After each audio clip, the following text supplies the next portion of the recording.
Assalamualaikum warahmatullahi wabarakatuh. Halo teman-teman semuanya, kembali bersama saya channel Biners ya. Sebelum mulai, teman-teman bisa klik like, share, comment, and subscribe agar channel ini terus berkembang dan teman-teman juga bisa mendapatkan manfaat dari channel ini ya. Oke, pada kesempatan kali ini saya akan membahas tentang asap hipertensi ya teman-teman ya. Asap hipertensi, asap darah tinggi. Bagi teman-teman yang ingin mendownload asap ini, teman-teman bisa komentar di bawah ya, nanti akan saya berikan. Oke, ini ada di bab 1 ya. Langsung saja kita di pendahuluan bab 1 itu tentang latar belakang ya. Hipertensi menjadi momok bagi sebagian besar penduduk dunia, termasuk Indonesia. Hal ini karena secara statistik jumlah penderita yang terus meningkat dari waktu ke waktu. Berbagai faktor yang berperan dalam hal ini, salah satunya adalah gaya hidup modern, pemilihan makanan yang berlemak, kebiasaan aktivitas yang tidak sehat, merokok, minum kopi, serta gaya hidup seharian ya. Nah, jadi hipertensi itu teman-teman ini faktornya banyak teman-temannya. Biasanya di pola hidup ya, gaya hidup ya, gaya hidupnya yang tidak sehat, merokok dan minum kopi, serta kurang olahraga ya teman-temannya. Banyak sekali di sini tentang faktor dari hipertensi ya. Terus hal ini berarti juga menjadi indikator bergesernya dari penyakit infeksi menuju penyakit non-infeksi yang terlihat dari urutan penyebab kematian di Indonesia. Untuk lebih mengenal serta mengetahui penyakit ini, maka kami akan membahas tentang hipertensi. Hipertensi didefinisikan sebagai peningkatan darah sistolik. Nah, ini teman-temannya. Jadi pengertian hipertensi nih teman-teman ya, menurut Anindia 2009 ya. Sini. Hipertensi didefinisikan sebagai peningkatan darah sistolik lebih besar atau sama dengan 140 mmHg atau peningkatan tekanan darah diastolik lebih besar atau sama dengan 90 mmHg ya.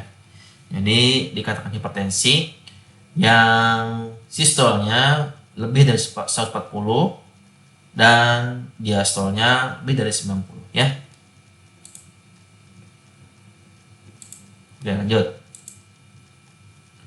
Kita di sini ada beberapa gejala ya, gejala hipertensi ya, mengakibatkan kerusakan organ ya teman-teman. Jadi ada organ seperti otak, jantung, ginjal, aorta, pembuluh darah, perifer, dan retina.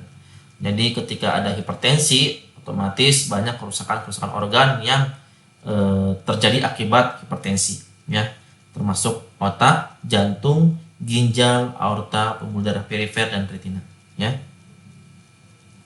Oke, sekarang langsung ke rumusan masalah teman-teman ya. Ada 7 di sini rumusan masalahnya, yaitu definisi hipertensi tadi sudah ya. Terus etiologi ya, atau faktor pencetus hipertensi. Yang ketiga, apakah manifestasi klinis hipertensi. Terus yang keempat, pemeriksaan penunjang pada hipertensi. Yang kelima, penata laksanaan klien dengan hipertensi. Yang keenam, komplikasi dari hipertensi. Dan yang ketujuh adalah asuhan perawatan pasien dengan hipertensi. Oke, di sini ada tujuan umum ya, tujuan khusus juga ada. Jadi tujuan umumnya menjelaskan pengertian dan asap pada klien dengan gangguan hipertensi. Tujuan khususnya memahami, mengetahui definisi hipertensi, etiologi, manifestasi, pemeriksaan penunjang, penata laksanaan kalian dengan hipertensi, komplikasi, dan asap pasien hipertensi. Sekarang kita menuju ke bab 2 yaitu tinjauan pustaka teman-teman ya. Nah, di sini sudah ada pengertian hipertensi ya teman-teman ya, atau definisi hipertensi sendiri.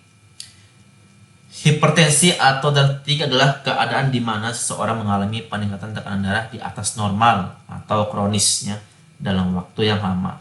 Hipertensi merupakan kelainan yang sulit diketahui oleh tubuh kita sendiri. Satu-satunya cara untuk mengetahui hipertensi adalah dengan mengukur tekanan darah kita secara teratur. Jadi teman-teman bisa mengetahui hipertensi ini ya dengan cara mengukur tekanan darah secara teratur ya. Oke. Jadi hipertensi sendiri ada beberapa pengertian di sini ya, teman-teman bisa baca sendiri. Intinya penderita yang punya kurang-kurang 3 bacaan tekanan darah yang lebih 140/90 mmHg saat istirahat diperkirakan mempunyai keadaan darah tinggi ya. 140/90. Oke. Terus etiologi ya sekarang. Di etiologi ini ada 2 teman-teman ya. Ada hipertensi esensial dan hipertensi sekunder. Nah, ini kita bahas satu-satu. Penyebab pasti dari hipertensi esensial sampai saat ini masih belum dapat diketahui. Namun, berbagai faktor diduga turut berperan sebagai penyakit hipertensi primer, seperti bertambahnya umur, stres psikologis, dan hereditas atau keturunan teman-temannya. Kurang lebih 90% penderita hipertensi tergolong hipertensi primer, sedangkan 10%-nya tergolong hipertensi sekunder ya. Jadi kalau esensial ini ya, atau bisa disebut dengan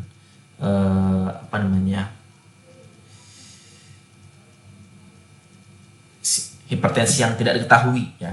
Jadi bisa dari umur, stres, dan keturunan. Terus hipertensi sekunder, hipertensi yang menyebabkan dapat diketahui antara lain kelainan pembuluh darah ginjal, gangguan kelenjar tiroid atau hipertiroid, penyakit kelenjar adrenal atau hiperaldosteronisme, dan lain-lain.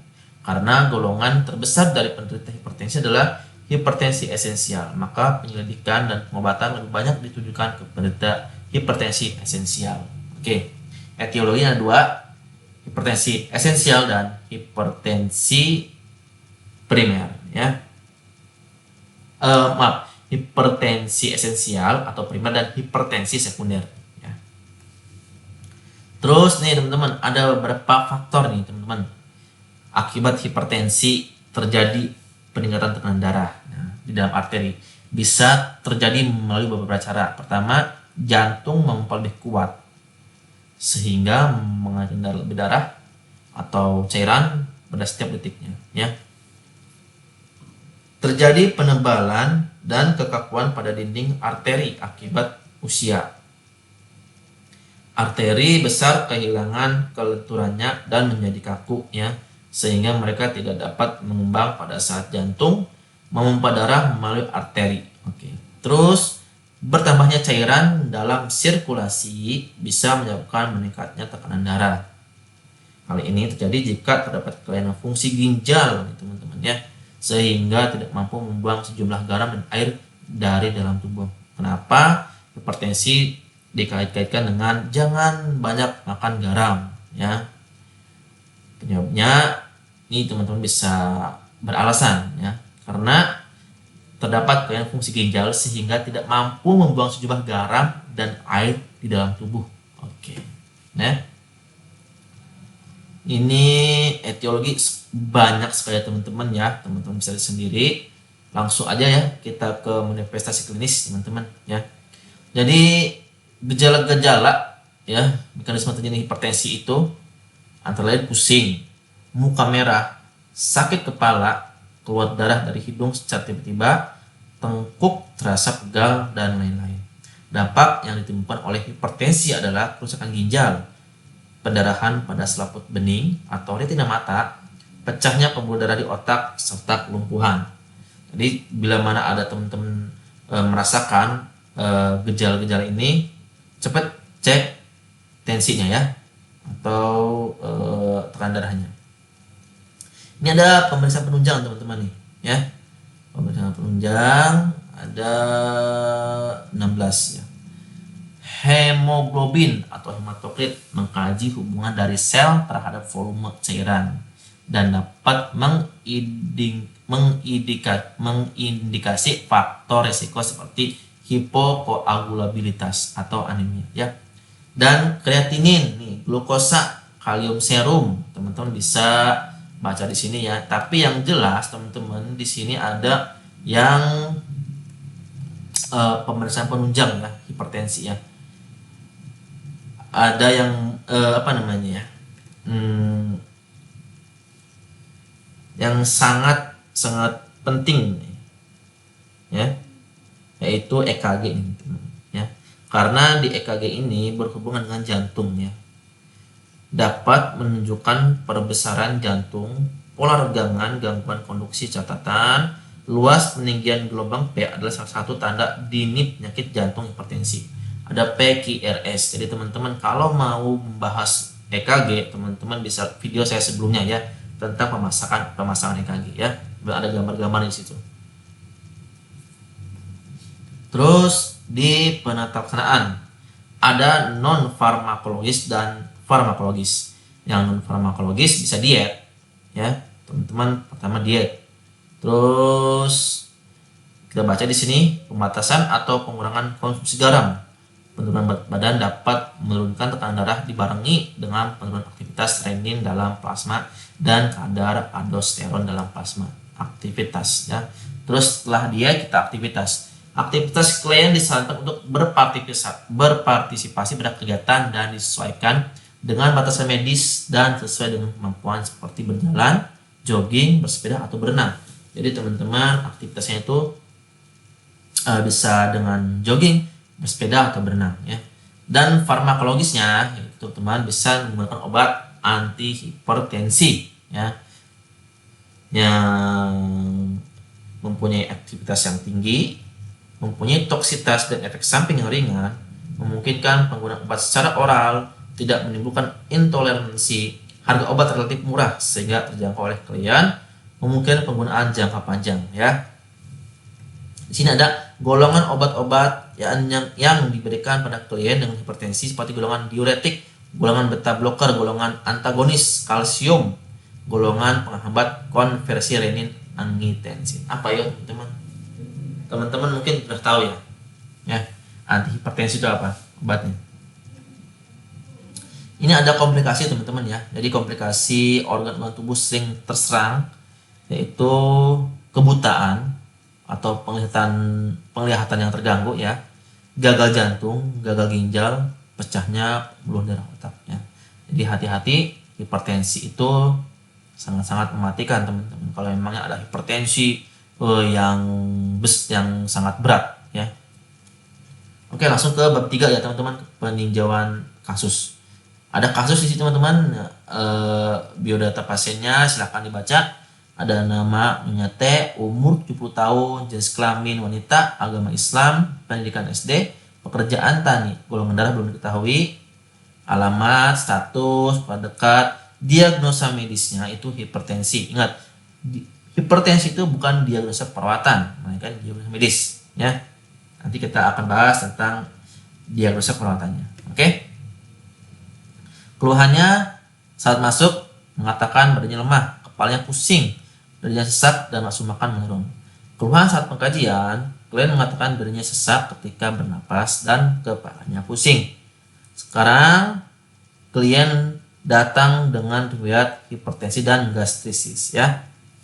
Kita mengkaji dengan PQRST ya. Dan kualitinya, klien dengan keadaan pingsan. Regionnya kepala pusing dan dada sesak. Severity-nya skala nyeri berapa? 1 sampai 10. Nah, 5. Oke. Waktunya kurang lebih 1 minggu yang lalu. Ini dia. Intensitas nyeri itu pasien mengatakan nyeri masih bisa ditahan atau sedang.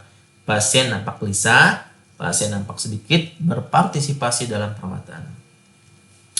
Terus ada riwayat penyakit lalu teman-teman. Jadi kurang lebih 3 bulan yang lalu pasien berobat di puskesmas ya, mempunyai riwayat hipertensi. Dan di keluarga tidak ada riwayat yang hipertensi sama dengan klien, tidak ada ya. Ini sekarang pola pemeriksaan kesehatan ya teman-teman ya. ada di sini jumlah dan waktu ya. Jadi teman-teman kalau pagi di rumah makannya porsi sedang dengan nasi sayur, lauk, dan minum air putih. Kalau di rumah sakit makan sesuai dengan diet yang diberikan. Terus kalau siangnya kalian makan porsi sedang dan malamnya dengan nasi. Lah teman-teman bisa baca di sini ya. Terus ada pola eliminasi, pola istirahat tidur, pola kebersihan. Nah ini, di sini ada pemeriksaan ya teman-teman. Head to toe, ingat bacanya head to toe, jangan asal aja ya. Di kepala tuh, bentuk kepala dolicephalus atau kesimetrisan. Oke, luka tidak ada, nyeri tekan ada, pusing. Nah, terus yang mata diinspeksi nih, simetris tidak. Terus warna iris merah, kelopak mata. Nah, pemeriksaan visusnya gimana? Kurang jelas, kan? Konjungtiva dan sklera. Terus ada di pemeriksaan hidung, telinga. Teman-teman yang sudah melakukan kajian pasti tahu di sini ya. Ada pemeriksaan mulut, pemeriksaan wajah, leher, kan? Kalau leher di sini sama ya. Oke. Terus keluhan yang dirasakan klien terkait dengan pemeriksaan kepala, wajah, leher, klien mengeluh kepala yang terasa pusing, itu aja pokoknya. Ini ada pemeriksaan torak dan paru. Ya, oke. Ini harus tahu ya, kalau dada itu ada inspeksi, palpasi, perkusi, auskultasi ya. IPPA. Ingat aja IPPA. Jadi inspeksi, palpasi, perkusi, dan auskultasi ya. Sama untuk pemeriksaan jantung juga nih, atau EKG-nya IPPA ya. Terdengar lup dup biasanya gitu ya. Untuk abdomen juga boleh IAP. Jangan kebalik. Kalau abdomen IAP ya, bukan IAPP ya.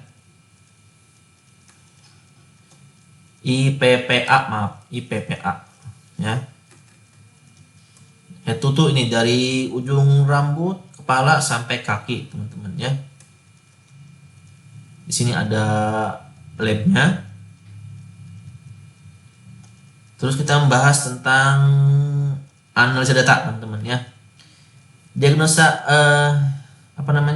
data subjektifnya, klien mengatakan mempunyai riwayat hipertensi. Objektifnya tekanan darah 175/100 ya. Jadi problemnya peningkatan tekanan darah. Terus untuk nyeri kepala, klien mengatakan kepalanya merasa sakit. Nah, untuk subjektifnya dan objektifnya, klien meringis menahan sakit ya, karena darahnya 175/100. Dan ada gangguan pola tidur nih teman-teman. Jadi klien mengatakan tidak bisa tidur malam dan terus merasa sakit kepalanya ya. Dan objektifnya tadi tensinya 175/100 ya. Dan etiologi ini baca teman-teman ya. Yang tadi. Nah, ini ada tiga nih teman-teman diagnosa keperawatan. Jadi hipertensi itu bukan diagnosa keperawatan sekali lagi ya. Tapi diagnosa keperawatan itu ada di sini. Peningkatan tekanan darah berhubungan dengan penurunan detak jantung ditandai dengan karena punya riwayat hipertensi dengan tekanan darah 175/100. Nyeri berhubungan peningkatan vaskuler DD kepala sakit yang dirasakan oleh pasien. Gangguan pola tidur berhubungan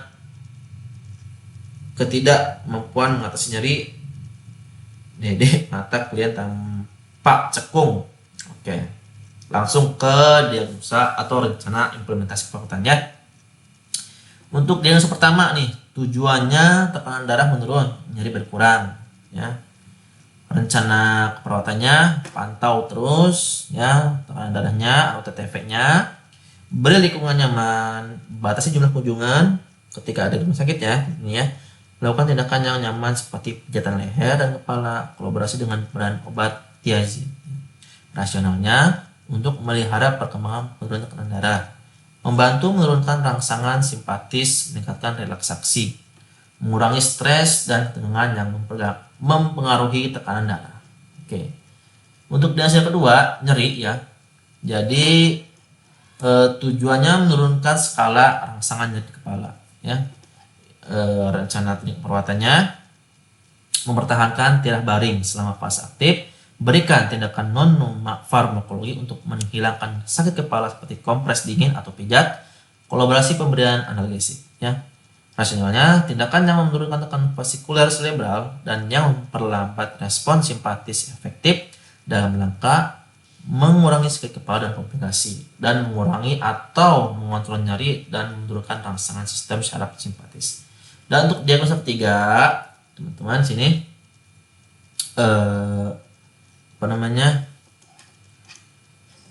tujuannya pola tidur kalian terpenuhi, kalian tidak terbangun lagi pada malam hari, dan implementasinya batasi jumlah atau kunjungan ya, terus kolaborasi dalam pemberian obat dan membaca ayat Al-Quran, karena kan yang pasien kan agama Islam ya di data pasiennya. Rasionalnya, vasodilatasi pada sistem syaraf simpatis memberi ketenangan batin klien sebagai umat muslim. Di sini ada catatan perkembangan teman-teman ya. Teman-teman bisa baca sendiri.